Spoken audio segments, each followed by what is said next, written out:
தன் முயற்சியில் சற்றும் மனம் தளராத விக்கிரமன் மரத்திலேறி அதில் தொங்கும் உடலை கீழே வீழ்த்தினான். பின்னர் அவன் கீழே இறங்கி அதை தூக்கிக் கொண்டு மயானத்தை நோக்கிச் செல்லுகையில் அதனுள்ளிருந்த வேதாளம், மன்னா, யாரையாவது பழி தீர்ப்பதற்காக இந்த நள்ளிரவில் மயானத்தில் அலைந்து திரிந்து உன்னை நீயே வருத்திக் கொள்கிறாயா? உன் நோக்கம் தான் என்ன? உன்னைப் போல் சிலர் உணர்ச்சிவசப்பட்டு ஏதாவது சபதம் எடுத்துக் கொள்கிறார்கள். ஆனால் பல ஆண்டுகளுக்குப் பின் அவர்களுடைய ஆவேசம் தணிந்து போய் விடுகிறது. குணவீரமன் என்ற இளைஞன் தனது சிந்தனைகளை புரிந்து கொள்ளாத கிராமத்தினரை வெறுத்து அவர்களை விட்டு விலகியவன் இறுதியில் அவர்களிடமே மீண்டும் திரும்பி வந்தான். அவனுடைய கதையை உனக்கு கூறுகிறேன் கேள் என்றது. அன்னாவரம் என்ற கிராமம் மலைகள் சூழ்ந்த இயற்கை எழில் நிறைந்த கிராமம். அங்கிருந்த விவசாயிகள் பல நூதனமான பயிர்களை விவசாயம் செய்து வந்தனர். பலவிதமான கிழங்குகளையும் பழமரங்களையும் மூலிகைகளையும் பயிர் செய்து அவற்றையே தங்கள் முக்கிய உணவாகவும் கொண்டு இருந்தனர். அந்த கிராமத்தில் குணவர்மன் என்ற இளைஞன் வசித்து வந்தான். சிறுவயது முதலே அவன் தீவிர சிந்தனையாளனாக இருந்தான். எப்போதும் எதை பற்றியாவது சிந்தித்துக் கொண்டே இருந்தவனை கிராமத்தினர் சோம்பேறி என்று இளக்காரம் செய்தனர். அவனுடைய வாழ்க்கையின் கண்ணோட்டமே வேறுவிதமாக இருந்தது. கிராமத்து மனிதர்களுடைய வாழ்க்கை முறை அவனுக்கு பிடிக்கவில்லை. கடவுள் கொடுத்த பகுத்தறிவை நன்கு பயன்படுத்த வேண்டும். கற்றுக்கொள்ள வேண்டிய விஷயங்கள் உலகில் எத்தனையோ இருக்கின்றன என்பது போன்ற அவனுடைய புதுமையான சிந்தனைகள் கிராமத்தினரின் மூளையில் நுழையவில்லை. தன்னுடைய புதிய கருத்துக்களை யாரும் ஏற்காததால் சலிப்படைந்த குணவர்மன் ஒருநாள் தன் தந்தையிடம், அப்பா, இங்குள்ள மக்கள் இயந்திரம் போல் இயங்குகின்றனர். இங்கிருந்தால் என் வாழ்க்கை வீணாகிவிடும். தண்டகாரண்ய காட்டில் புஜங்கர் என்பவர் நடத்தும் குருகுலத்தில் சேர்ந்து என் கல்வி அறிவை அபிவிருத்தி செய்து கொள்ள விரும்புகிறேன். பிறகு அங்கிருந்து திரும்பி வந்து எந்த கிராமத்தினர் என்னை ஏளனம் செய்கின்றனரோ அவர்கள் எனக்கு மரியாதை செலுத்துமாறு செய்வேன் என்று கூறிவிட்டு தண்டகாரண்யத்தை நோக்கிச் சென்றான். புஜங்கரின் ஆசிரமத்தை நெருங்கிக் கொண்டிருக்கையில் ஒரு தேர் அவன் பின்னால் வந்தது. அவனிடம் வந்து தேரை நிறுத்திய தேரோட்டி, தம்பி, நீ எங்கு செல்கிறாய் என்று கேட்க குணவர்மன் பதில் சொல்லவும் அவன், நானும் அங்குதான் செல்கிறேன்.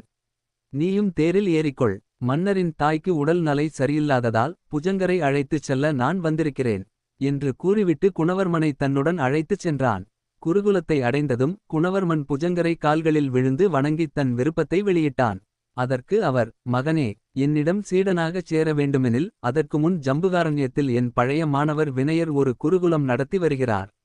அங்கு சென்று 2 ஆண்டுகள் பயின்ற பிறகு நீ இங்கு வா என்றார். குருவே, உங்களுக்கு என் அறிவுத் திறமையில் சந்தேகம் என்று நினைக்கிறேன். வேண்டுமானால் நீங்கள் என் அறிவை சோதித்து பாருங்கள் என்றான். மகனே, இப்போது நான் அரண்மனைக்கு செல்ல வேண்டியிருக்கிறது.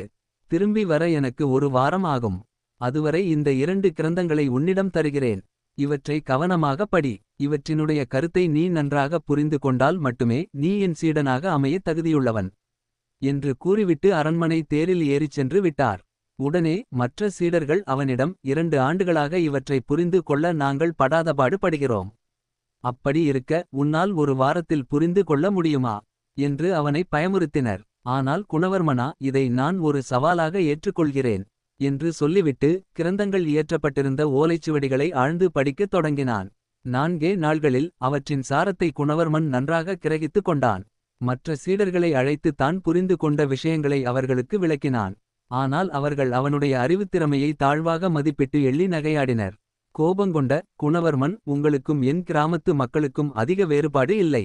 அவர்கள் படிக்காத முட்டாள்கள், நீங்கள் படித்த முட்டாள்கள் என்று சினந்தான். அரண்மனையிலிருந்து திரும்பிய புஜங்கர் வந்ததும் உடனே குணவர்மனை கிரந்தங்களின் விளக்கம் கேட்டார். குணவர்மன் கூறிய விளக்கங்களை கேட்டு அவர் வியந்து போனார்.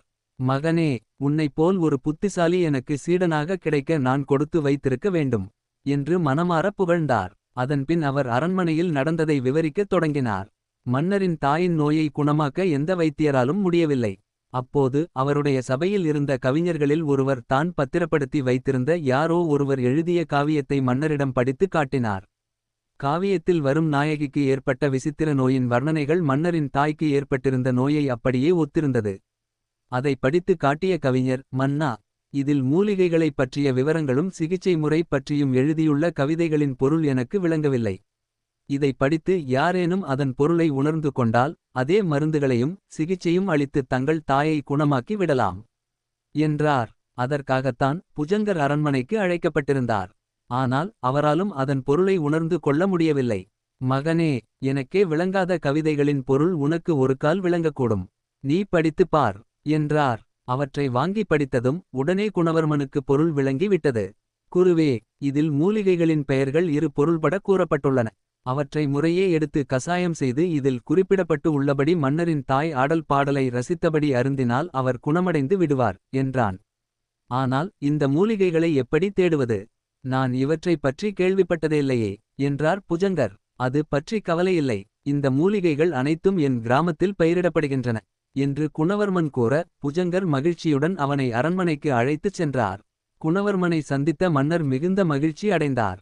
உடனே மன்னருடைய ஆட்கள் குணவர்மனுடன் சென்று அன்னாவரத்திலிருந்து மூலிகைகள் கொண்டுவர வைத்தியர்கள் மருந்து தயாரித்து தந்தவுடன் மன்னரின் தாய் குணமானாள். மிகுந்த மகிழ்ச்சியுற்ற மன்னர் குணவர்மனுக்கு பொன்னும் பொருளும் வெகுமதி அளித்தார். மன்னரின் தாயின் நோயை குணமாக்க எந்த வைத்தியராலும் முடியவில்லை.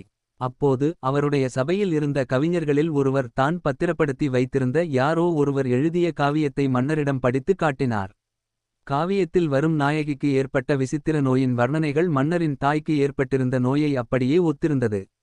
அதை படித்து காட்டிய கவிஞர், மன்னா, இதில் மூலிகைகளைப் பற்றிய விவரங்களும் சிகிச்சை முறை பற்றியும் எழுதியுள்ள கவிதைகளின் பொருள் எனக்கு விளங்கவில்லை. இதை படித்து யாரேனும் அதன் பொருளை உணர்ந்து கொண்டால் அதே மருந்துகளையும் சிகிச்சையும் அளித்து தங்கள் தாயை குணமாக்கி விடலாம் என்றார். அதற்காகத்தான் புஜங்கர் அரண்மனைக்கு அழைக்கப்பட்டிருந்தார். ஆனால் அவராலும் அதன் பொருளை உணர்ந்து கொள்ள முடியவில்லை. மகனே, எனக்கே விளங்காத கவிதைகளின் பொருள் உனக்கு ஒரு கால் விளங்கக்கூடும். நீ படித்துப் பார் என்றார். அவற்றை வாங்கி படித்ததும் உடனே குணவர்மனுக்கு பொருள் விளங்கி விட்டது. குருவே, இதில் மூலிகைகளின் பெயர்கள் இரு பொருள்பட கூறப்பட்டுள்ளன. அவற்றை முறையே எடுத்து கசாயம் செய்து இதில் குறிப்பிடப்பட்டு உள்ளபடி மன்னரின் தாய் ஆடல் பாடலை ரசித்தபடி அருந்தினால் அவர் குணமடைந்து விடுவார் என்றான். ஆனால் இந்த மூலிகைகளை எப்படி தேடுவது? நான் இவற்றை பற்றி கேள்விப்பட்டதேயில்லையே என்றார் புஜங்கர். அது பற்றி கவலையில்லை. இந்த மூலிகைகள் அனைத்தும் என் கிராமத்தில் பயிரிடப்படுகின்றன என்று குணவர்மன் கூற, புஜங்கர் மகிழ்ச்சியுடன் அவனை அரண்மனைக்கு அழைத்துச் சென்றார். குணவர்மனை சந்தித்த மன்னர் மிகுந்த மகிழ்ச்சி அடைந்தார். உடனே மன்னருடைய ஆட்கள் குணவர்மனுடன் சென்று அன்னாவரத்திலிருந்து மூலிகைகள் கொண்டுவர வைத்தியர்கள் மருந்து தயாரித்து தந்தவுடன் மன்னரின் தாய் குணமானாள். மிகுந்த மகிழ்ச்சியுற்ற மன்னர் குணவர்மனுக்கு பொன்னும் பொருளும் வெகுமதி அளித்தார்.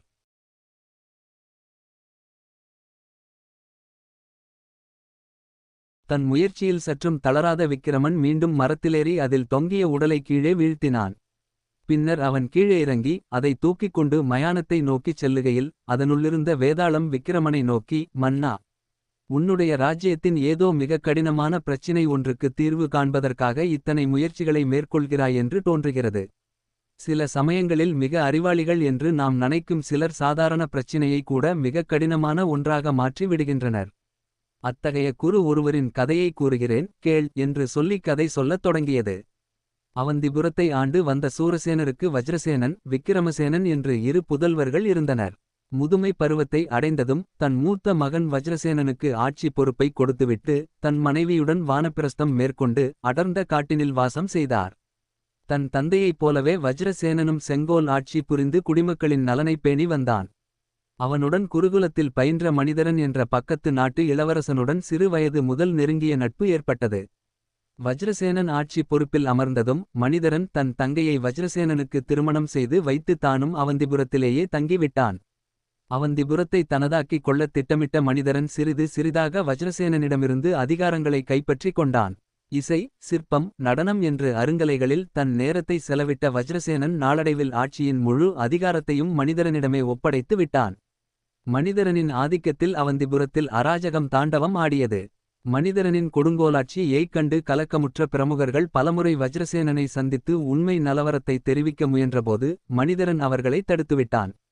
அதனால் இளையவன் விக்கிரமசேனனிடம் சென்று பிரமுகர்கள் நாட்டின் நலைமையை எடுத்துக் கூறி அவனை மன்னனாக பொறுப்பேற்கச் சொன்னார்கள். ஆனால் தன் அண்ணன் ஆட்சி செய்வதுதான் சரியென்றும் மறுத்துவிட்டான். வேறு வழியின்றி அவர்கள் காட்டினை அடைந்து பெரியவரான சூரசேனரை சந்தித்து முறையிட்டனர். அனைத்தையும் கேட்ட பிறகு சூரசேனர், ஒருமுறை ஆட்சி பொறுப்பை என் மூத்த மகனிடம் ஒப்படைத்து விட்டு ராஜ்யத்தை விட்டு வெளியேறிய பிறகு எனக்கு அரசாங்க விஷயங்களில் தலையிட உரிமை இல்லை.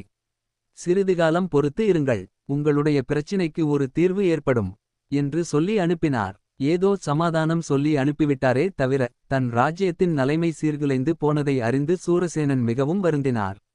இதற்கு வேறு ஏதாவது வழி உள்ளதா என்று தீவிர யோசனை செய்தார். வழி ஏதும் தோன்றாததால் அவர் தன் பிள்ளைகள் பயின்ற குருகுலத்தை அடைந்து அங்கிருந்த வயதில் மூத்த குருவை சந்தித்து தன் ராஜ்யத்தின் பிரச்சினைகளை கூறி உதவி செய்யுமாறு வேண்டினார்.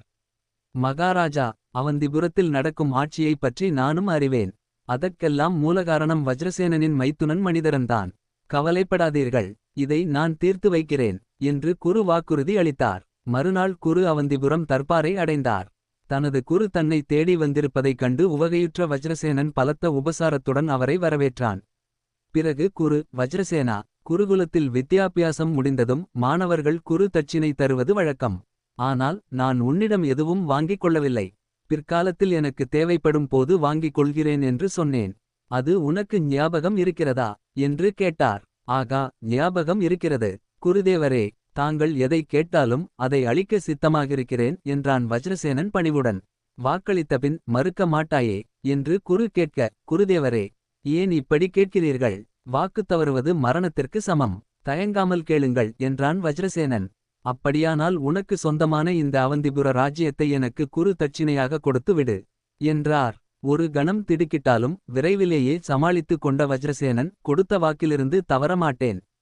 எனது இந்த ராஜ்யம் என்று சொல்லி முடிப்பதற்குள் மனிதரன் ஆத்திரத்துடன் அவசரமாக குறுக்கிட்டு, அவசரப்பட்டு ராஜ்யத்தை தானம் செய்யாதே வஜ்ரசேனா.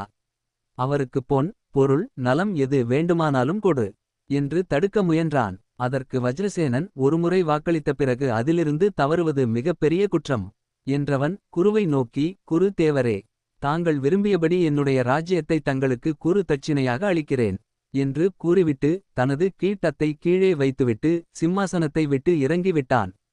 குரு வஜ்ரசேனனை நோக்கி, வஜ்ரசேனா, உன்னுடைய அபாரமான குருபக்தியை மெச்சுவதற்கு என்னிடம் வார்த்தைகளே இல்லை. கொடுத்த வாக்கை காப்பாற்றுவதில் உனக்குள்ள அக்கறையில் 10ல் ஒரு பங்காவது குடிமக்களின் நலனில் செலுத்தி இருக்கலாம் என்று கூறிய பிறகு தன் சீடர்களை அனுப்பி காட்டில் வசிக்கும் சூரசேனரை அழைத்து வரச் சொன்னார். சூரசேனர் வந்தவுடன் குரு அவரை நோக்கி, மகாராஜா, உங்கள் மூத்த மகன் தன் ராஜ்யத்தையே எனக்கு தட்சிணையாக அளித்து விட்டான். நான் அதை தங்களிடம் தருகிறேன். நீங்கள் ராஜ்யத்தை இரண்டாகப் பிரிந்து உங்கள் புதல்வர்கள் இருவருக்கும் சமமாக அளியுங்கள். இதன் மூலம் நாட்டில் மீண்டும் அமைதி நலவும் என்றார். அவருடைய கட்டளையை சூரசேனரும் அவருடைய இரு பிள்ளைகளும் ஒப்புக்கொண்டனர். விரைவிலேயே சூரசேனர் ராஜ்யத்தை இரு மகன்களுக்கும் சமமாக பிரித்து அளித்து இருவரையும் மன்னர்களாக்கி விட்டார். இந்த இடத்தில் கதையை நிறுத்திய வேதாளம், மன்னா, வஜ்ரசேனன் நாட்டை ஆளத் தகுதியில்லாதவன் என்று தெரிந்த பிறகும் அவனுக்கு ஒரு பாதியை கொடுத்தது முட்டாள்தனம் இல்லையா? இளையவன் விக்கிரமசேனன் முதலில் அண்ணன் விஷயத்தில் தலையிடமாட்டேன், ஆட்சியில் தான் அமருவது தவறு என்றவன் பாதி. ராஜ்யம் கிடைத்ததும் ஒப்புக்கொண்டான். அது ஏன்? சூரசேனரும் தான் நர்வாகத்தில் தலையிடமாட்டேன் என்று கூறியவர் பிறகு குருவின் மூலமாக நர்வாகத்தில் தலையிட்டு ராஜ்யத்தை சரிபாதியாக பிரித்து இருவருக்கும் அளித்தது எந்த விதத்தில் நியாயம்? எனது இந்த சந்தேகங்களுக்கு பதில் தெரிந்தும் நீ மௌனமாக இருந்தால் உன் தலை வெடித்து சுக்கு நூறாகும் என்றது. அதற்கு விக்கிரமன், மன்னர் ஆட்சி பொறுப்பை விட்டு விலகும்போது மூத்த மகன் ஆட்சி பொறுப்பை ஏற்பது தொன்று தொட்டு இருந்து வரும் ராஜபரம்பரை வழக்கம். ஆகவே அதற்கு புறம்பாக நடக்க விக்கிரமசேனன் முதலில் ஒப்புக்கொள்ளவில்லை. ஆனால் தன் தந்தை அண்ணன் மற்றும் குரு வற்புறுத்திய பின்னர் பாதி ராஜ்யத்தை ஏற்றுக்கொண்டான். வஜ்ரசேனன் சுபாவத்தில் மிகவும் நல்லவன். அதனால்தான் அவன் தன் தந்தையின் கட்டளையை உடனே ஏற்றுக்கொண்டான். மனிதரனை ராஜ்யத்தை விட்டு வெளியேறச் சொன்னால் தானும் தன் தம்பியைப் போல் நல்லாட்சி புரியலாம் என்று எண்ணினான். வனவாசத்திலிருந்து ஆசிரமத்திற்கு வந்த மன்னர் மறுபடியும் தன் ராஜ்யத்தை குருவிடம் இருந்து பெற்றுக்கொண்டார். அதன்பின் அதை தன் பிள்ளைகளுக்கு சமமாக பங்கிட்டுக் கொடுக்கும்படி குரு கூறியதும் அவ்வாறே செய்தார். அவர் மக்கள் நலன் கருதியே இவ்வாறு செய்தார். இதில் அவரது சுயநலம் என்ற பேச்சிற்கே இடமில்லை. மக்கள் நலன் கருதி அனைவரின் விருப்பத்திற்கேற்ப மன்னனும் குருவும் சேர்ந்து பிரச்சினையை தீர்த்து வைத்தனர். அவர்கள் இருவரும் பாராட்டுக்குரியவர்களே என்றான். விக்கிரமனின் சரியான பதிலினால் அவன் மௌனம் கலையவே வேதாளம் தான் தங்கியிருந்த உடலுடன் மீண்டும் பறந்து சென்று முருங்கை மரத்தில் ஏறிக்கொண்டது.